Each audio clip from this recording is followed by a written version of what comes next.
බලන්න කොච්චර දුරට හොඳ වෙලා. මෙතන ඉඳන් කකුල බලන්න බැරුව ආයේ මං ගාවට එනකොට ඕජස් කළා කරා.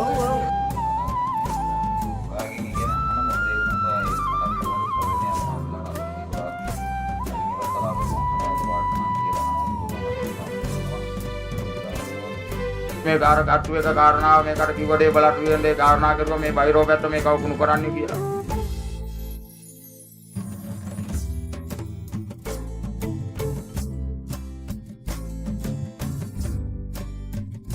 දැන් මේ කබුල්ල ගැලවෙන්නේ නේ. කබුල්ල ගැලවෙන්නේ නේ. ඔව් කබුල්ල ගැලවෙන්නේ. නැන්ද එන්නකෝ.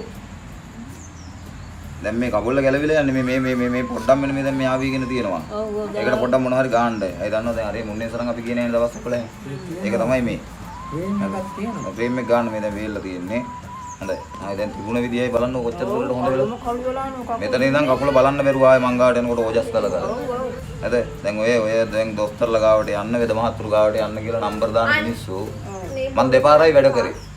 පළවෙනි දවසේ මුකුත් නැහැ නිකන් බලලා ලැබුවා. සුවර් එකක් වුණා. ඔක ගෙනිච්ච විදිහට යන්නේ. ඒක තමයි ගෙනිච්ච විදිහ ඕගොල්ලෝනේ දන්නේ. ඒකට මෙයා ඇඳේ හිටපු විදිහ ඕගොල්ලෝ දන්නේ. එතකොට ඊට පස්සේ දෙහි ටික කපලා යන්ත්‍රය දැම්ම විතරයි. දාලා හරියට දවස් 11යි අදට. වැඩේ ඉවරක් නෑ. වැඩේ ඉවර නෑ තව ඈ. තව මෙතන තියෙන ලොකු ප්‍රශ්නේ ගන්න මෙන්න කකුල. දැන් අවුරුදු කීයද 4ක්ද?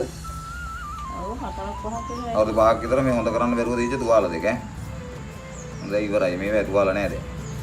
මොකුත් මේවා නෑ. මේවා ගන්න දෙයක් නෑ දුදින මේ කකුල ගන්න බෑ. ඕක දැන් පතුරු ගියාම අර පෙර මේ තිබුණා වගේ දියේ කකුල මේ. ඒකත් යනවා. ඒකත් හදලා දෙන්න. ඒකත් පී දාන්න ඕනේ මේකට බේත් එක දාන්න. අන්න ඔහම තමයි මේක වහන්න.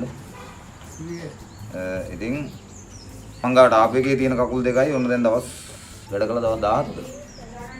ඔව්. පළවෙනියට 7යි ඊට පස්සේ 11යි. ඔව්. දවස් 20යි. දවස් 21ක් හිටිය අදට. මේ ඔක්කොම මම වැඩ කළා. අන කකුල් දෙක ගෙනාපු විදියයි දැන් ඔන්න අද වෙනකොට කකුල් දෙකේ තුවාල ටික ඕක බලන්න බැරුව කැටේ බෙර කොට වගේ. පෙර ඉදිමිලා. කකුල් දෙක ඉදිමිලා බලන්න බැරුව තිබිච්ච කකුල් දෙක තියෙනවා. මෙතන තියෙනවා නේද අර වැඩ ටික.